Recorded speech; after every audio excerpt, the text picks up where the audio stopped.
E aí, pessoal, nós estamos aqui então estudando um pouco sobre as leis que vão cair no concurso de Pernambuco.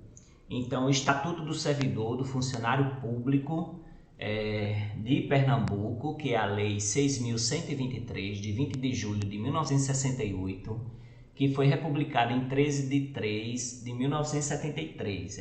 Nesse texto, ela está totalmente atualizada, porque nos textos anteriores, se for pesquisar, possa ser que encontre a versão antiga. E a versão antiga traz alguns erros que, se não prestar atenção, pode incorrer na perda da questão. Então, o texto está atualizado, da Assembleia Legislativa do Estado de Pernambuco. Nós vamos falar sobre o provimento, sobre a nomeação, estágio probatório, dos direitos e vantagens e do regime disciplinar. Então, se no final você gostar do vídeo, se inscreve no canal, dá um like, certo? Para ajudar aqui o canal. E vamos, então, fazer com que nosso conhecimento aumente, porque se cair alguma questão em relação ao Estatuto do Funcionário Público de Pernambuco, nós então estamos atualizados, ok?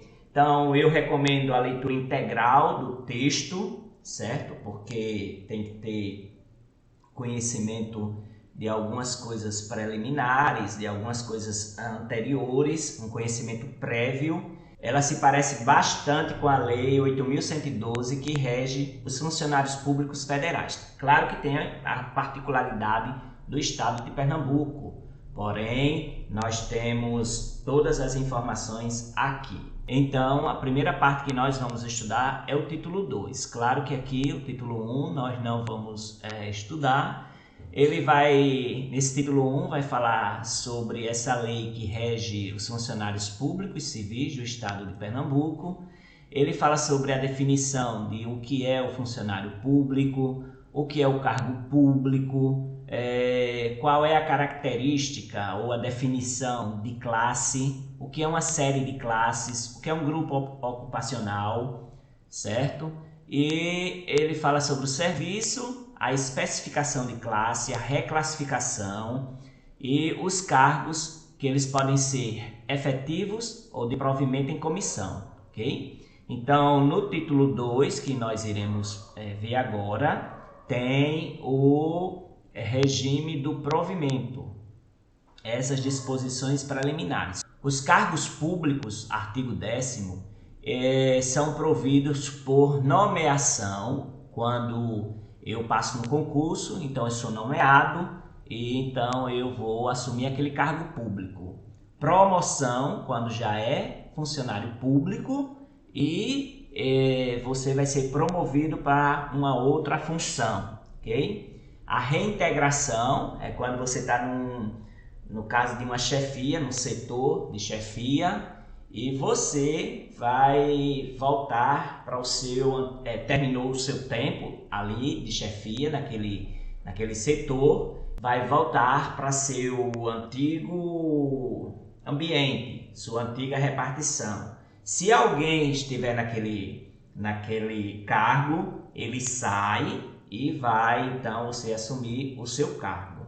O aproveitamento é quando termina de funcionar uma empresa pública, uma secretaria. Então, quando essa secretaria, essa empresa pública, ela pega e ela é extinta, então a função que você estava lá, você vai para outra secretaria fazendo a mesma função, ganhando a mesma coisa e você vai ser aproveitado lá. A reversão é quando você está aposentado e essa aposentadoria você se aposentou por invalidez. Depois de certo tempo, então você fica bom, a junta médica vai chamar o servidor, vai avaliá-lo e aí ele tem a aposentadoria suspensa, então ele vai ser revertida a aposentadoria, ele vai voltar para o seu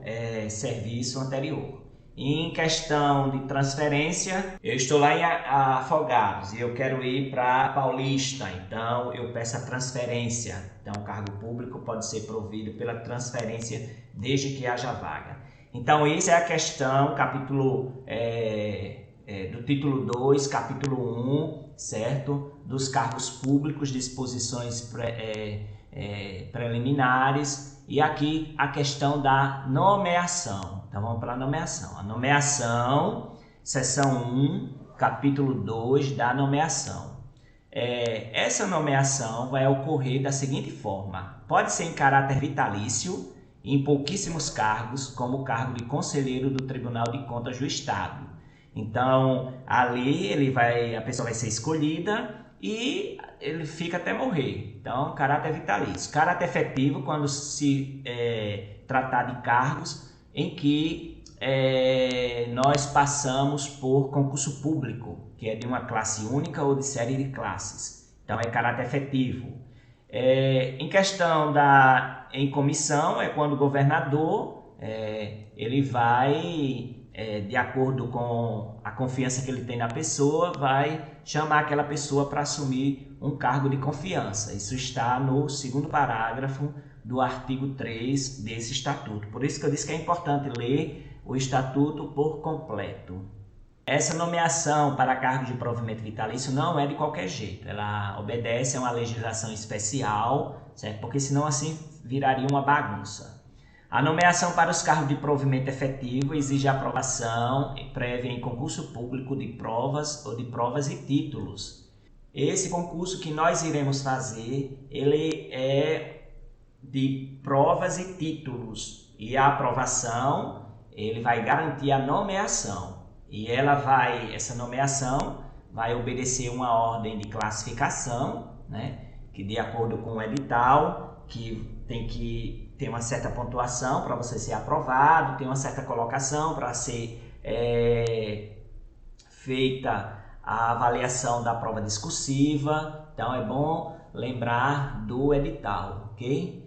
Em igualdade de classificação, em concurso dar-se-á preferência por nomeação sucessivamente ao funcionário que já pertence ao quadro permanente e ao servidor contratado do Estado sob o regime da legislação trabalhista. Então, se a pessoa é prestador de serviço do Estado de Pernambuco, aqui na Paraíba não é assim, ele já entra, né, em igualdade de classificação em concurso pela preferência para essa nomeação, ok? Então, essa nomeação vai dada sucessivamente ao funcionário que já pertence, dar-se-á essa preferência a esse funcionário que já pertence ao quadro do Estado. É proibida a nomeação em caráter interino, ou seja, a pessoa não pode assumir alguma coisa ser nomeada em caráter interino, né? Esse caráter interino não existe na função pública, no cargo público, no serviço público. Mediante a seleção e concursos adequados, poderão ser admitidos funcionários de capacidade física reduzida para cargos especializados em lei e regulamento. Então, aqui ele está falando sobre a pessoa com deficiência. Então, a pessoa que tem a sua capacidade física reduzida vai ter lá a quantidade de vagas para cada função. Se eu não me engano, são 25% das vagas. Então, se tem 5, vai uma... mais ou menos assim. Então, o concurso público tem também que abrir vagas, o Serviço Público do Estado de Pernambuco abre vagas, então, para os funcionários que têm capacidade física reduzida. Vai selecionar e vai fazer o concurso adequado. Os cargos em comissão serão providos por livre escolha do governador, como eu já falei, respeitados os requisitos e as qualificações estabelecidas por lei em cada caso. Então, o governador, você é amigo do governador, então o governador vai pegar e ele vai convidar você para assumir esse cargo de confiança, porque ele sabe que você faz um excelente trabalho, ok? Então, basicamente é isso no capítulo 2 da nomeação, ok? E vamos então para a seção 7, o estágio probatório. Então, do estágio probatório. O estágio probatório é o período inicial de 3 anos de efetivo exercício. Então, aqui tem uma definição sobre o estágio probatório. essa lei foi alterada, né? Porque antigamente eram 2 anos no estágio probatório do estado de Pernambuco.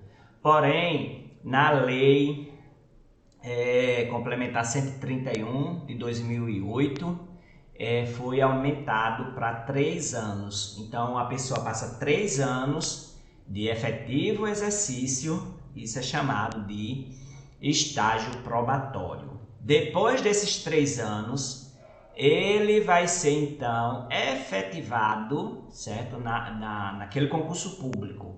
E daí ele tem a estabilidade. A estabilidade é a partir do 3º ano, depois do 3º ano, viu? Nesse sentido, ninguém mais tira ele, ok? Porém, ele vai ter uma avaliação pelo seu chefe imediato. E para isso eles vão pedir esses requisitos aqui, ó. Eles vão ser avaliados, todo funcionário público, eu, você, qualquer um, vai ser avaliado pelos seguintes requisitos: idoneidade moral, assiduidade, disciplina e eficiência. Então, se a pessoa falta muito, chega atrasado, ele vai ser avaliado. Se ele não tem disciplina, deixa tudo bagunçado, não sei o que, então ele vai ser avaliado de acordo com o chefe imediato, que vai fazer essa avaliação e colocar na sua ficha funcional. Lá na repartição, na escola, vai ter sua ficha funcional e o gestor vai fazer então essa avaliação seguindo esses requisitos: a idoneidade moral, assiduidade, disciplina, eficiência. Porém, se no curso do estágio probatório houver alguma coisa irregular, a inaptidão do funcionário vai ser acusada, né? Vai ser mostrada, e aí ele vai ser exonerado. Então, nesse estágio probatório, são 3 anos de avaliação que o gestor faz. Se o gestor perceber que tem alguma coisa que o funcionário ele não assim está apto para ser aprovado, ele vai ser exonerado. Ele vai então ter uma ampla defesa, certo? Vai ser assegurado uma ampla defesa para que ele possa fazer ou pessoalmente ou intermédio de um procurador essa defesa, né? Juntando documentos. Ele tem 10 dias para juntar esses documentos e apresentar sua defesa escrita. Aí a comissão vai avaliar, vai ver se ele então está apto ou não para ser reintegrado no cargo público, ok? Então são 10 dias, preste atenção nisso aqui, 10 dias, e vai ser ou pessoalmente ou por intermédio de procurador habilitado, ou seja, um procurador, um advogado, e apresentar essa defesa escrita. Cuidado com isso aqui, viu? Você tem aqui muita pegadinha com relação a isso, viu? O término do estágio probatório sem exoneração do funcionário vai dar a ele a sua estabilidade no serviço público, como eu já falei anteriormente.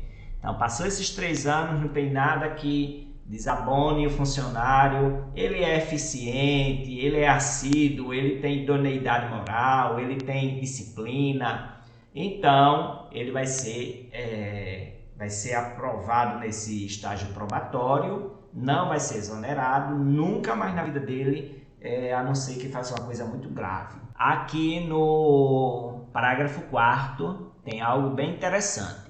Fica dispensado do estágio probatório de que trata esse presente artigo o funcionário nomeado por concurso que ele tenha à época 2 anos de efetivo exercício como contratado do Estado. Lembra aquela questão que o funcionário público contratado do Estado ele tem preferência no concurso. E aqui, se ele tiver 2 anos de exercício efetivo como contratado, ele não passa pelo estágio probatório. O estágio probatório já passou. Isso foi acrescido pela Lei 6.655 de 1973, certo? Porém, as funções têm que ser idênticas, viu? Se ele é professor contratado, passou no concurso, ele não precisa mais do estágio probatório, ele já está efetivado no governo, certo? Se ele não é professor, mas tem outra função, técnico administrativo, aí ele não pode ser dispensado do estágio probatório. Se ele for professor, prestador, e ele passar no concurso de professor. Se ele for técnico, passar para o concurso de professor, não tem essa questão da dispensa do estágio probatório. Ok, pessoal? Então vamos dando prosseguimento aqui, vamos para o título 4 dos direitos e vantagens. Título 4 dos direitos e vantagens, capítulo 1, certo? Do artigo 85 até o artigo 95.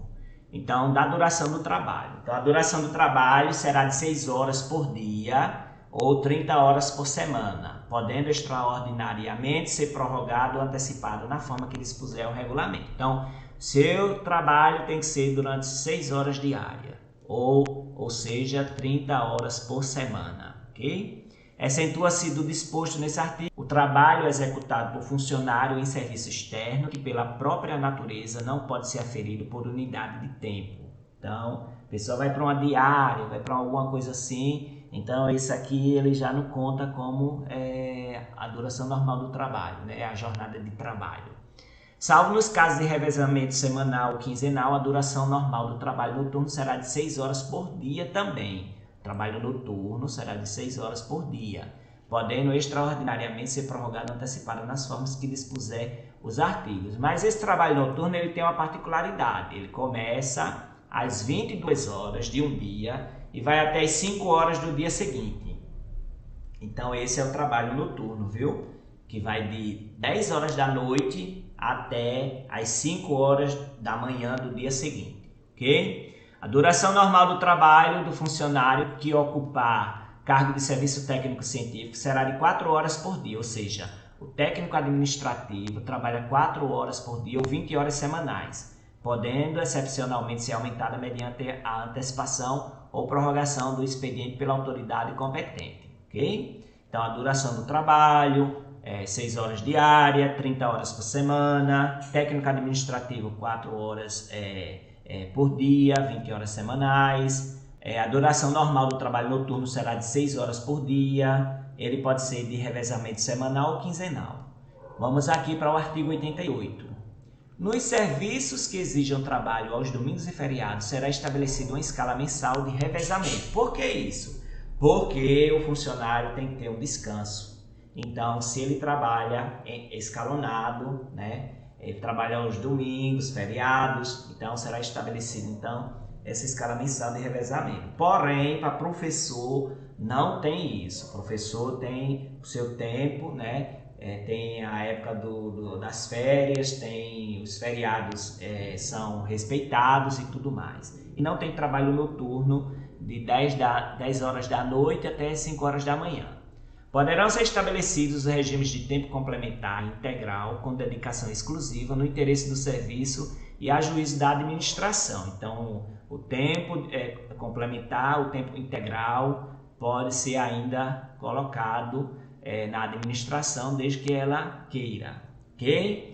Do tempo de serviço. A apuração do tempo de serviço será feita em dias. Isso é importante porque vai ser para a sua aposentadoria, certo? Vai ser contado em dias e o número de dias será convertido em anos e o ano corresponde a 365 dias. Então, do tempo de serviço, capítulo 2, a apuração do tempo de serviço será feita em dias. Ou seja, quando você for se aposentar, a contagem do tempo é em dia, certo? Por dias. Então, o número de dias vai ser convertido em anos e depois, sabendo que o ano dura 365 dias. Será considerado o efetivo exercício, o afastamento, quando a pessoa estiver em férias, for casar, estiver em luto, certo? Então, férias, 30 dias, considerado efetivo exercício. Casamento também. Luto, exercício de outro cargo, função de governo, ou direção de serviço da administração direta ou indireta do Estado, certo? Você vai para outro cargo, certo? Outra função do governo.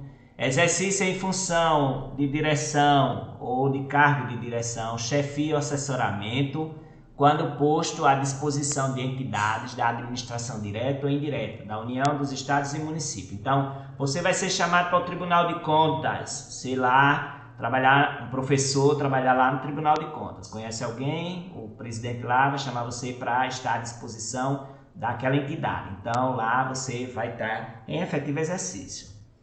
Quando for para convocação para o serviço militar, quando você estiver em júri, né? Você vai lá ser jurado, então você também está em efetivo exercício. A licença prêmio são 6 meses, né? São 6 meses, é uma licença prêmio, ok? Licença funcionária gestante é o funcionário acidentado em serviço ou atacado de doença profissional. Então, a funcionária gestante, ou quando o funcionário for acidentado em serviço, ou for atacado de doença profissional, pessoa que digita muito, então ela tem LER, então ela vai passar na junta médica. Ela vai passar na junta médica e logo ela vai ser diagnosticada como uma doença profissional. Sendo essa doença profissional, ela vai então ser afastada e aquele tempo de afastamento vai ser contado como efetivo exercício. Licença de até 2 anos, se o funcionário for acometido de moléstia consignada no parágrafo único do artigo 97 ou de outras indicadas em lei. Então, daqui a pouco a gente vai ver o artigo 97, vai perceber sobre que moléstia foi essa que a pessoa pode ficar até 2 anos afastado. Missão oficial no país ou no estrangeiro com ônus para o Estado manda você ao estrangeiro ou para outro estado, ou ele paga, banca seu deslocamento, tudo, isso através da autorização do governador.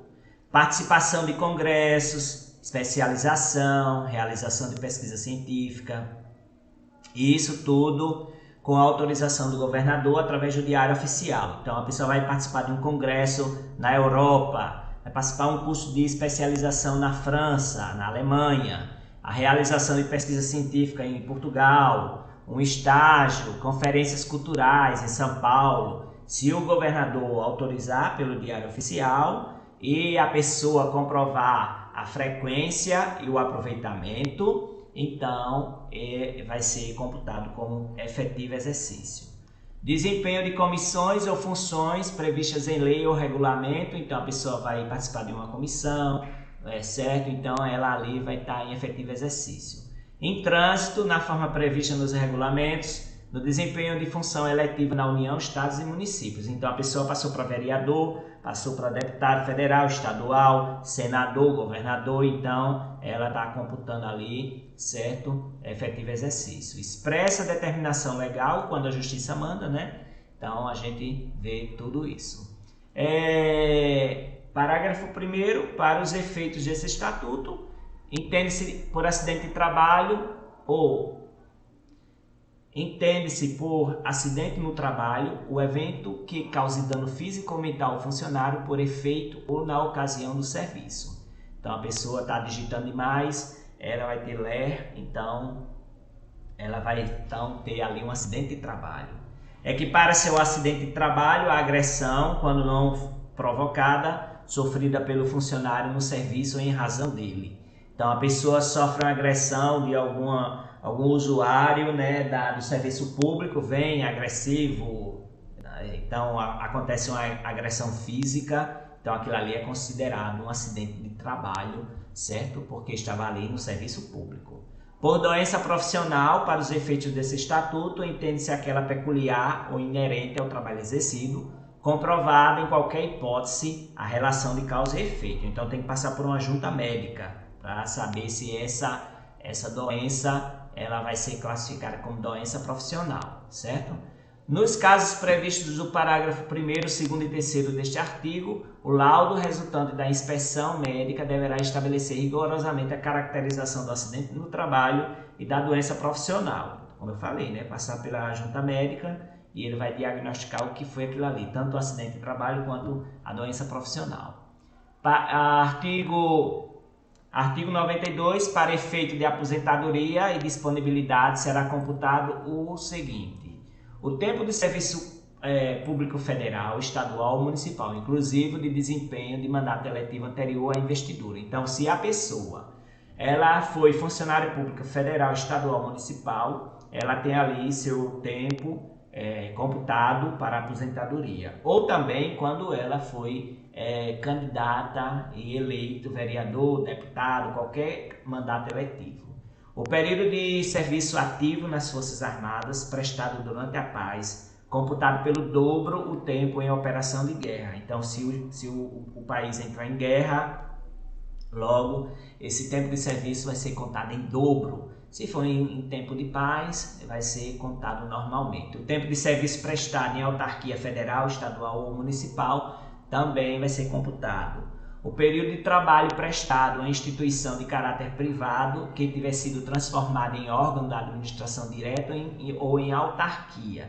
Então, uma instituição privada, se foi transformada em órgão da administração direta ou autarquia, logo aquele serviço que ela estava prestando a essa empresa privada vai ser computado para tempo de aposentadoria. O tempo de duração da licença-prêmio não gozada, contado em dobro. Se a pessoa não tira os 6 meses, ela vai ter então aí 1 mês e 6 meses, 1 mês e 1 ano.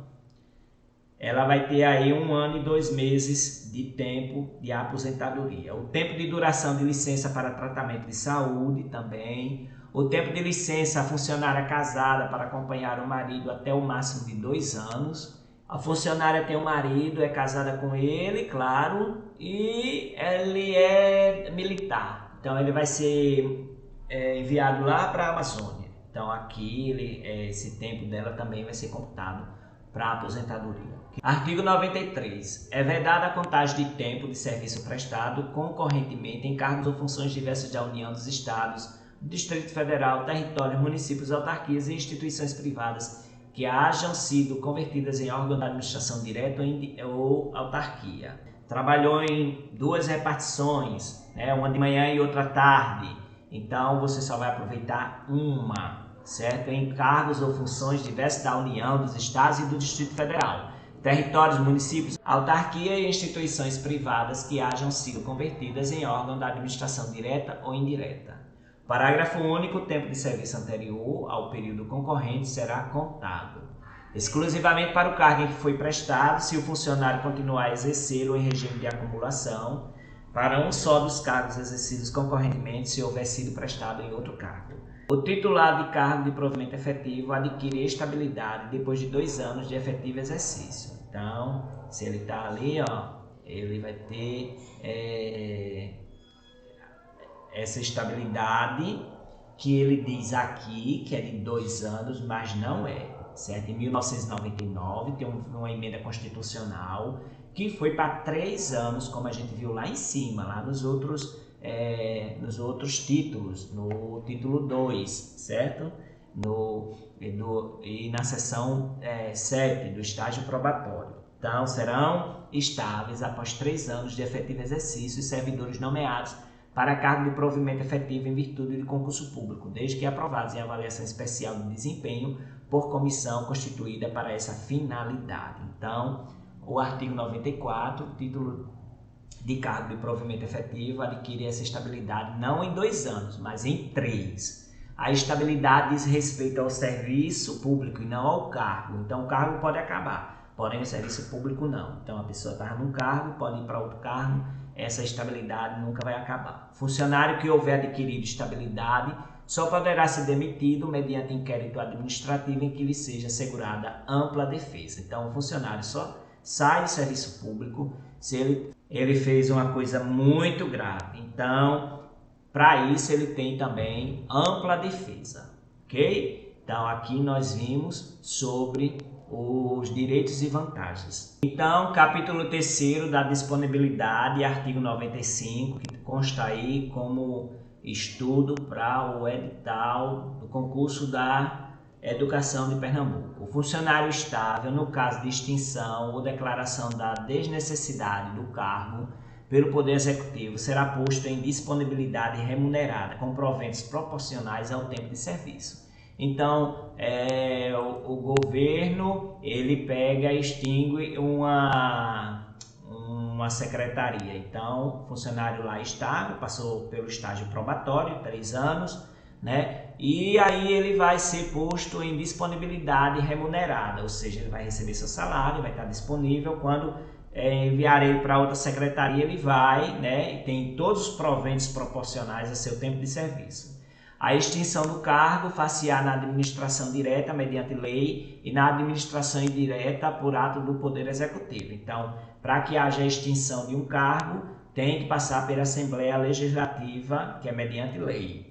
No caso da extinção do cargo na administração indireta, autarquias, fundações, é por ato do Poder Executivo, ou seja, o governador faz essa extinção por ato de lei. A declaração da desnecessidade do cargo far-se-á por ato do Poder Executivo, certo? Então, quem vai fazer essa declaração vai ser um ato do Poder Executivo. O valor do provento a ser auferido pelo funcionário em disponibilidade será proporcional ao seu tempo de serviço, na razão de 1,35 por ano de serviço, se do sexo masculino, ou de 1,30 se do sexo feminino, acrescido de gratificação adicional por tempo de serviço percebida a data da disponibilidade do salário família. Se o provento do funcionário que está disponível ele for homem, né, no caso, o tempo vai ser em razão de 1,35 por ano de serviço. Se for a mulher, vai ser 30 porém ela vai ter uma gratificação adicional por tempo de serviço e vai ter o salário família. Ao funcionário posto em disponibilidade é vedado, sob pena de cassação da disponibilidade, exercer qualquer cargo, função ou emprego ou prestar serviço retribuído mediante recibo em órgão ou entidade da administração direta ou indireta da União, dos Estados ou dos municípios, ressalvadas as hipóteses de acumulação legal ou expressa determinação em lei. Então, se ele for funcionário, está disponível, ele não pode assumir nem outra função, nem outro cargo, nem outro emprego, ou prestar serviço, né, a qualquer entidade da administração direta ou indireta da União, do Estado ou do município. Se eles verificarem através do CPF que a pessoa está dando aula, por exemplo, no município, mas ele estava disponível, né, para o Estado, vai ser cassada essa disponibilidade, certo? E aí vai entrar processo administrativo, Ministério Público, é um problema seríssimo. Por isso que tem que prestar atenção quando vai assumir o serviço público. O funcionário em disponibilidade poderá ser aposentado na forma prevista nesse estatuto. Então, se ele está no tempo de se aposentar, ele ficou disponível, então ele pode se aposentar na forma prevista pelo estatuto, ok? Então, nós aqui vamos ver as disposições finais. Então, o capítulo 5 das férias. Houve uma alteração, né, na lei, a 6.933, justamente porque no artigo 11, o período de férias que, por necessidade do serviço público, o funcionário tenha deixado de gozar, será contado em dobro para efeito de aposentadoria e disponibilidade. Então, no artigo 103, o funcionário vai gozar de 30 dias consecutivos de férias por ano, de acordo com a escala organizada pela autoridade competente, seu chefe imediato. Então, o chefe imediato não vai botar todo mundo de férias, vai dizer, olha, fulano vai ficar férias em janeiro, fulano em dezembro, fulano em julho e etc. Devendo constar o ano a que corresponde. Então, são 30 dias consecutivos, não são 15, não são 10, não são 5, 30 dias. Professores aqui da Paraíba têm o mês de férias de janeiro, o mês todo totalmente de férias. No meio do ano tem o recesso junino, são 15 dias. Na rede privada aqui na Paraíba, as férias dos professores no mês de julho, 30 dias de julho. E janeiro se trabalha.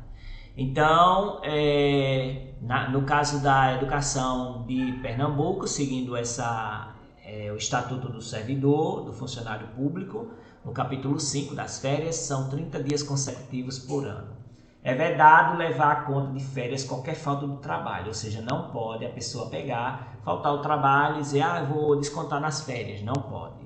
Somente depois do primeiro ano de exercício, o funcionário adquirirá direito a férias. Então, nós sendo aprovado agora nesse concurso, no ano que vem, né, exercendo já, nomeado, tudinho, entrou no serviço público, contando no primeiro dia de serviço público, você vai pegar e ter suas férias, né? A escala de férias poderá ser alterada de acordo com a necessidade do serviço. É vedado o fracionamento do período de férias, salvo por necessidade do serviço. Então, não pode 5 dias, 10 dias, 2 dias, nada. São 30 dias consecutivos. As férias dos membros do magistério corresponderão às férias escolares, obedecidas às restrições legais e regulamentares. Então, nós temos aqui as férias escolares junto com as férias dos professores. Como eu já disse, aqui na Paraíba, o mês das escolas públicas é no mês de janeiro. As férias da rede privada é em julho. No artigo 105 é proibida a acumulação de férias, salvo imperiosa necessidade do serviço até o máximo de 2 períodos, justificado em cada caso. Então, eu não posso ter mais de 2 férias acumuladas, certo? Eu tenho que gozar essas férias de todo jeito, então não posso ficar com férias acumuladas. Haverá presunção de necessidade do serviço quando o funcionário deixar de gozar as férias e não houver sido comunicado o fato pelo chefe imediato ao órgão competente de pessoal. Se o funcionário deixar de gozar as férias, não houve comunicado do chefe imediato ao RH estadual, então a ideia que se tem é a presunção da necessidade do serviço. Ao entrar em férias, o funcionário vai comunicar ao chefe imediato o seu endereço eventual, ok? Por motivo de promoção ou remoção, o funcionário que está de férias não será obrigado a interrompê-las. Então, a pessoa foi removida, promovida, ela tirou férias naquele mês, ela vai continuar suas férias. Quando voltar das férias, ela vai assumir o seu cargo na outra repartição.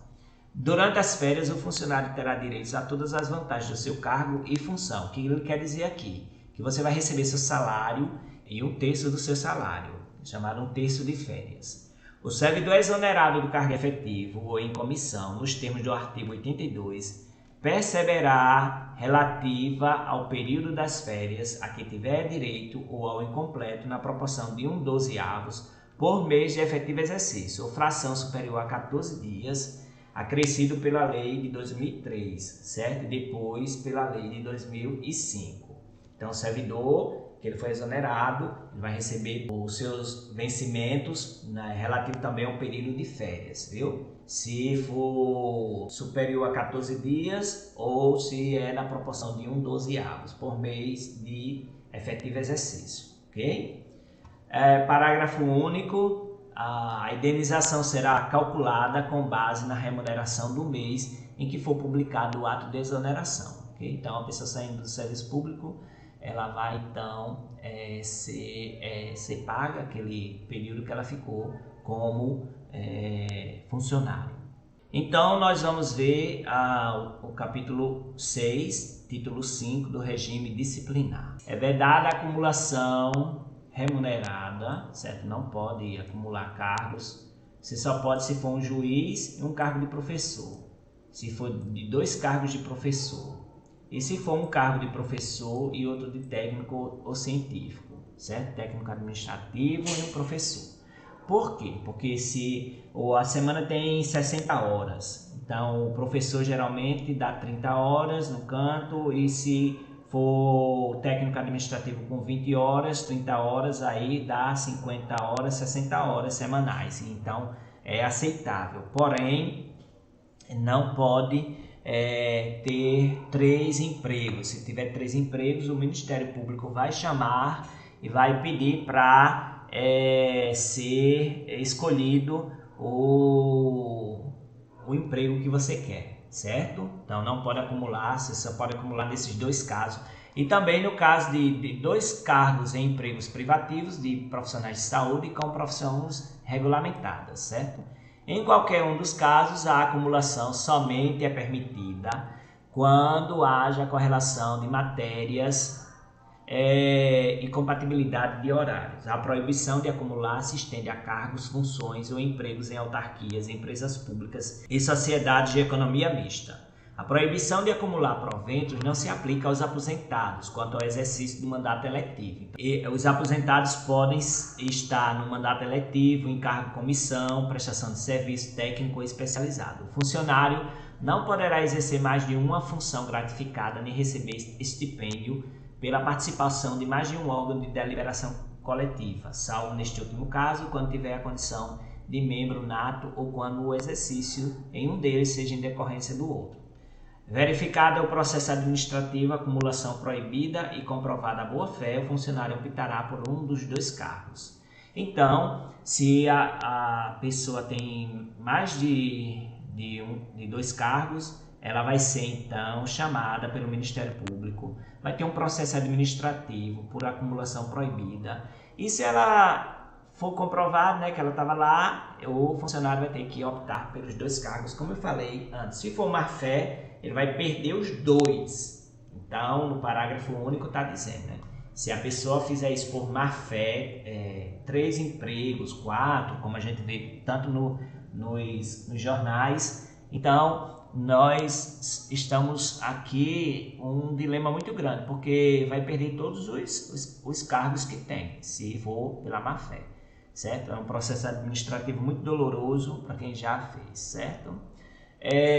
Dos deveres, são deveres do funcionário no desempenho de suas tarefas, em razão do cargo ou função, assiduidade, pontualidade, discrição, urbanidade, lealdade às instituições constitucionais, obediência às ordens superiores, exceto quando manifestamente ilegais, observância às normas, leis e regulamentos, levar ao conhecimento da autoridade superior irregularidade que tiver ciência, em razão do cargo e da função. Isso aqui tudo está na Lei 8.112. Zelar pela economia e conservação do material que lhe for confiado, providenciar para que esteja sempre em ordem no assentamento individual a sua declaração de família, certo? A ficha funcional é chamada de assentamento individual.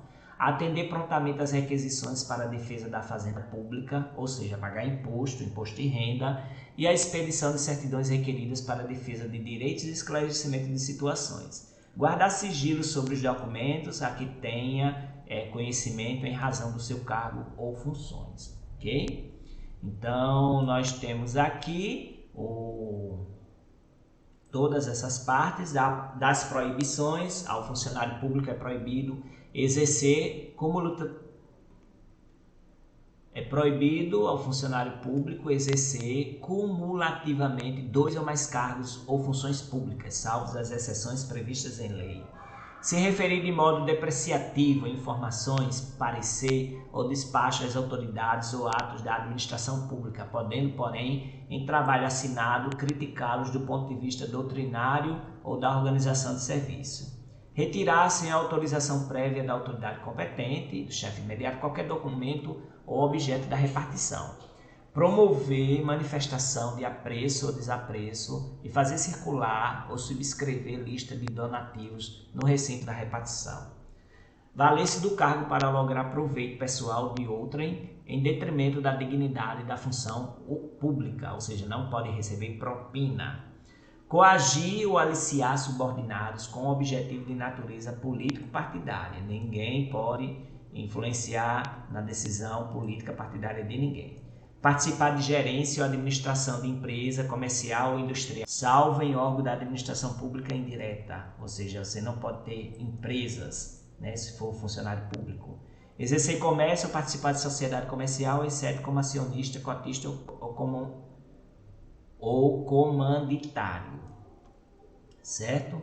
Não pode praticar usura, atuar como procurador ou intermediário junto a repartições públicas, salvo quando se tratar de benefícios previdenciários ou assistenciais, vencimentos e vantagens de parentes até o 2º grau, de cônjuge ou companheiro. Isso aqui foi da redação de 2015. Receber propinas, comissões, presentes, vantagens de qualquer espécie em razão do cargo ou função. cometer a pessoa estranha à repartição, né? A pessoa não pode entrar uma pessoa estranha à repartição, fora dos casos previstos em lei, o desempenho de encargo que ele competiu a seus subordinados. Promover, direto ou indiretamente, a paralisação de serviços públicos ou dela participar. Então não pode, né, aqui nessa questão, aceitar comissão, emprego ou pensão do governo estrangeiro sem autorização do presidente da República. Celebrar contrato com a administração estadual quando não autorizado ou regulamentado. Receber direto ou indiretamente remuneração de empresas que mantenham contrato com um órgão ou entidade de sua lotação, certo? Da responsabilidade.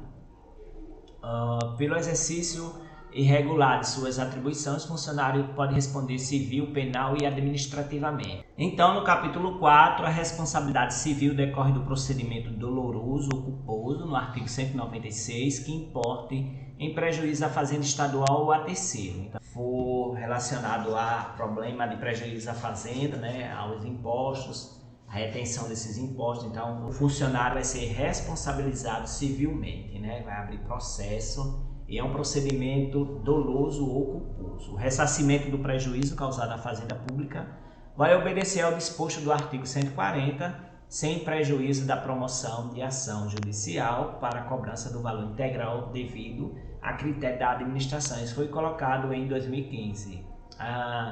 Então, o funcionário vai pagar integralmente aquele valor acrescido, então, dos juros, tudinho, viu? É um problema sério. Tratando-se de dano causado a terceiro, responderá o funcionário perante a Fazenda Estadual em ação regressiva proposta após transitar em julgado a decisão que houver condenado a indenizar o terceiro.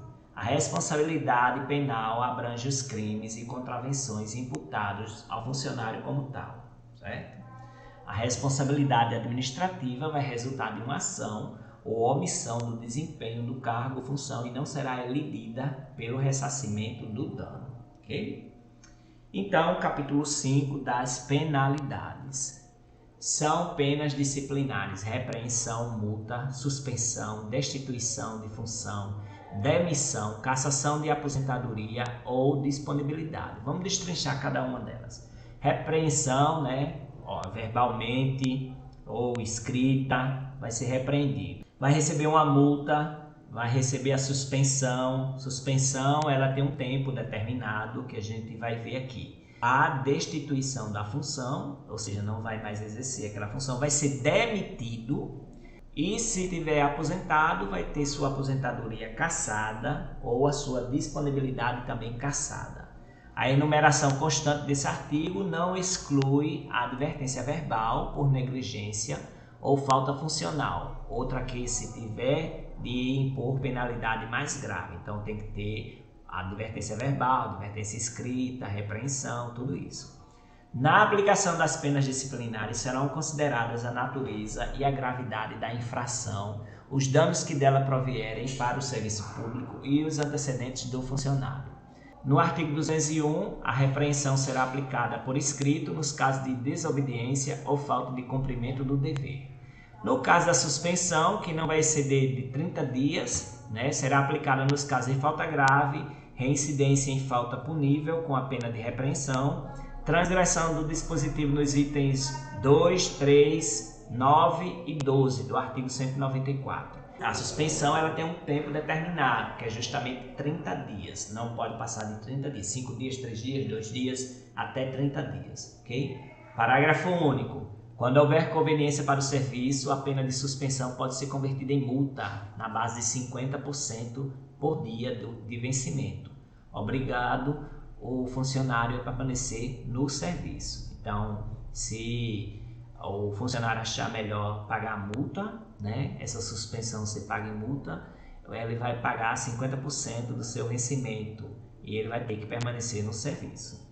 A destituição da função terá por fundamento a falta de exação do cumprimento do dever. A demissão será aplicada nos casos de crime contra a administração pública, abandono do cargo, né, com 30 dias consecutivos de falta, insubordinação grave em serviço, incontinência pública escandalosa, vício de jogos proibidos e embriaguez habitual. A pessoa não pode chegar embriagada no serviço público. Ofensa física à pessoa quando em serviço, salvo em legítima defesa. Então a pessoa tem que receber todos com urbanidade.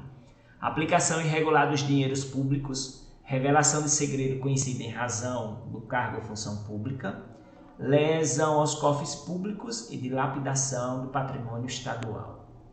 Corrupção passiva nos termos da lei penal, reincidência em falta que deu origem à aplicação da pena de suspensão por 30 dias.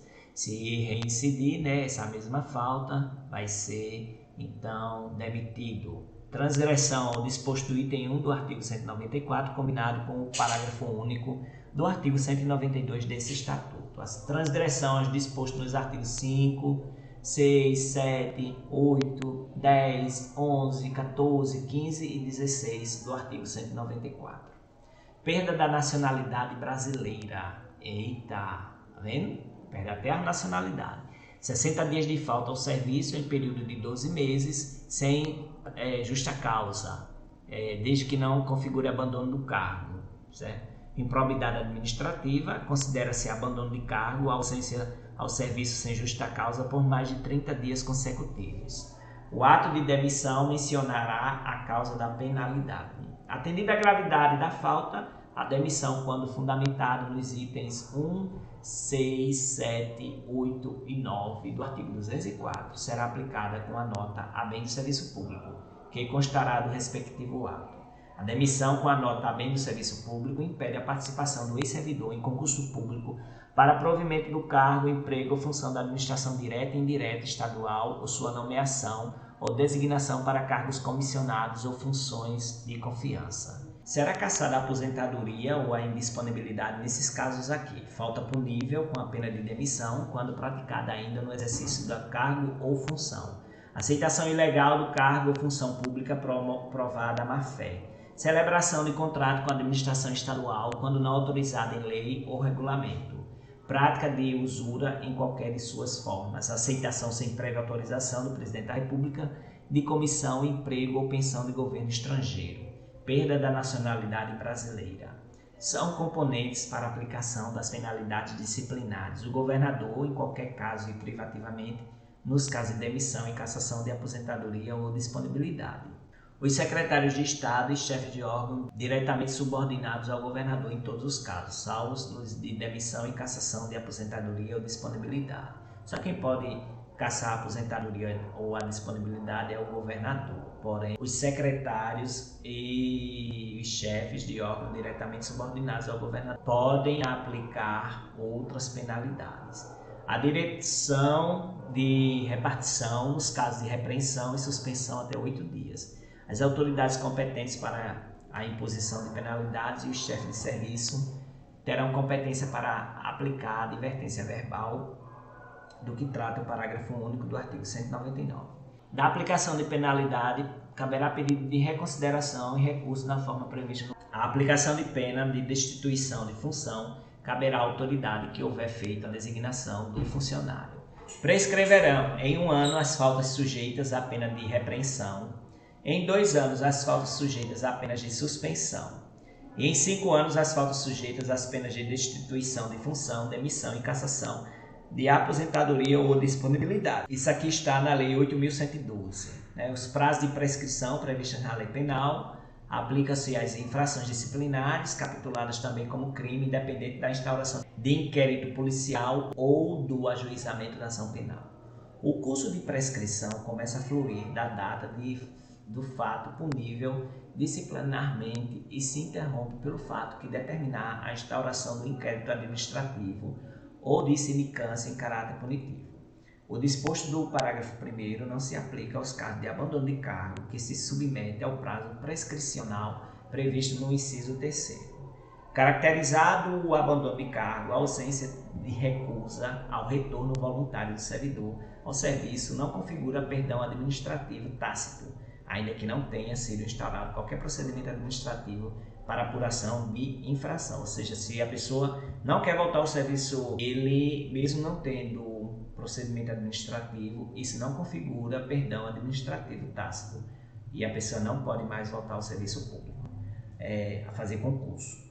A aplicação da pena de suspensão por mais de 15 dias e das definidas nos itens 4, 5 e 6 do artigo 199 será precedida de inquérito administrativo, mesmo quando suspenso o vínculo estatutário por motivo de contratação do funcionário sob o regime de legislação trabalhista. Então, mesmo a pessoa arrumando outro emprego, vai estar ali também o inquérito administrativo no Estado. Isso não acaba nunca. Capítulo 6, da suspensão preventiva e da prisão administrativa. A suspensão preventiva, até 30 dias, poderá ser imposta por qualquer das autoridades mencionadas no 1 ao 3 do artigo 208, desde que a presença do funcionário possa influir na apuração da falta cometida. Então, quem é que pode suspender? É o governador, o secretário, ou o chefe imediato. A suspensão de que trata esse artigo poderá ser prorrogada por qualquer das autoridades mencionadas nos itens 1 e 2 do artigo 208, até 90 dias, após o que cessarão os respectivos efeitos, ainda que o processo não seja concluído. Cabe às autoridades mencionadas nos itens 1 a 3 do artigo 208 ordenar, fundamentalmente por escrito, a prisão administrativa do responsável por dinheiro e valores pertencentes à Fazenda Estadual, o que se acharem sobre a guarda desta, nos casos de alcance ou omissão em efetuar as entradas nos devidos prazos. A autoridade que ordenar a prisão administrativa vai comunicar imediatamente o fato à autoridade judiciária competente e vai providenciar no sentido de ser realizado com urgência processo de tomada de contas. A prisão administrativa não pode exceder 90 dias. O funcionário terá direito à contagem de tempo de serviço correspondente ao período da prisão administrativa ou suspensão preventiva. Então, ele conta com tempo de serviço, mesmo estando afastado. Quando reconhecida a inocência, hipótese em que terá direito ainda ao vencimento e à vantagem do exercício. Quando o processo não houver resultado pena disciplinar ou esta se limita à repreensão. Quando a suspensão preventiva ou prisão administrativa exceder ao prazo de suspensão disciplinar aplicada do processo administrativo. A autoridade que tiver ciência de irregularidade no serviço público vai promover a apuração mediante processo administrativo. Então, se tiver algum desvio, vai compreender a sindicância e o inquérito administrativo. Vai ter uma sindicância, vai ser apurado, vai tomado os depoimentos e aí vai ter o inquérito administrativo. São competentes para instaurar o processo administrativo o governador e secretário de Estado e os diretores de repartição. A sindicância será instaurada quando a falta funcional não se revela evidente ou quando for incerta a autoria.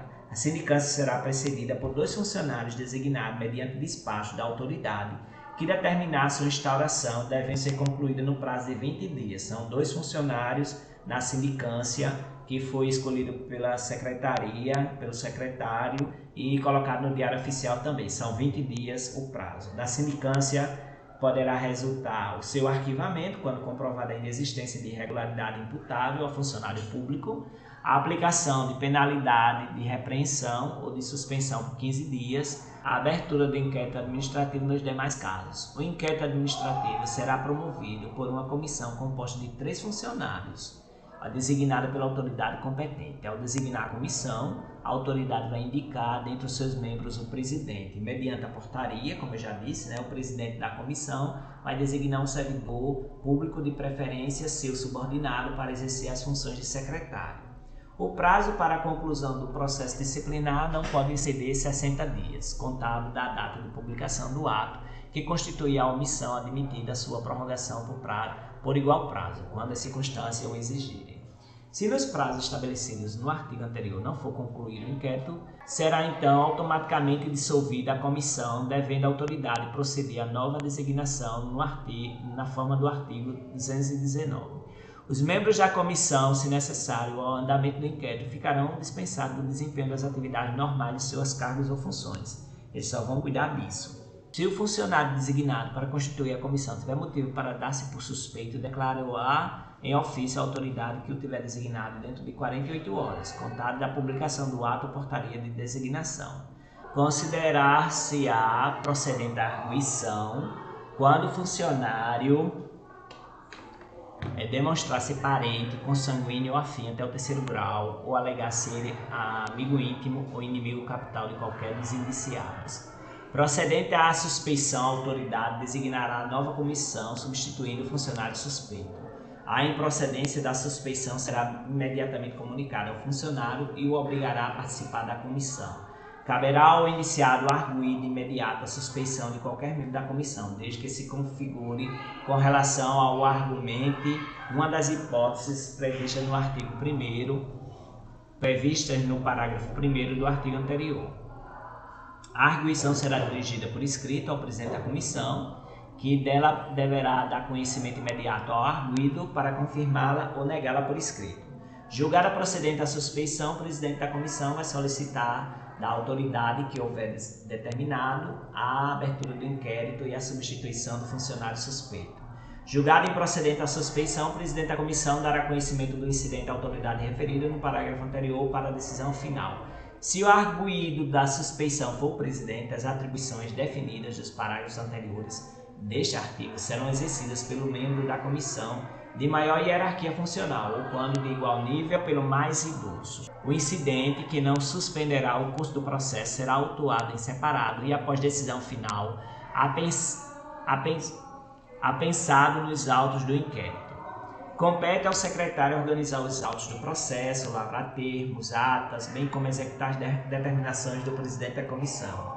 A comissão vai proceder a todas as diligências convenientes, inclusive inquirições, recorrendo a técnicos e peritos quando necessário. Antes de encerrar a instrução e a fim de permitir ao indiciado ampla defesa, a comissão vai indicar as irregularidades ou infrações a ele atribuídas, fazendo remissão aos documentos e depoimentos e as correspondentes folhas dos autos. As testemunhas serão convidadas a depor mediante ofício em que se mencionarão dia, hora e local do comparecimento. Quando a testemunha for servidor público, o ofício será dirigido ao chefe da repartição. Se o servidor regularmente notificado deixar de comparecer sem motivo justo, o presidente vai comunicar o fato ao chefe da repartição, onde aquele tiver exercício, para as providências cabíveis. As perícias serão realizadas sempre que possível por perito oficial ou funcionário público estadual que tiver habilitação técnica. Ainda existindo perito oficial ou funcionário público nessas condições, o exame será realizado por pessoa idônea escolhida, de preferência entre as que estiverem habilitação técnica.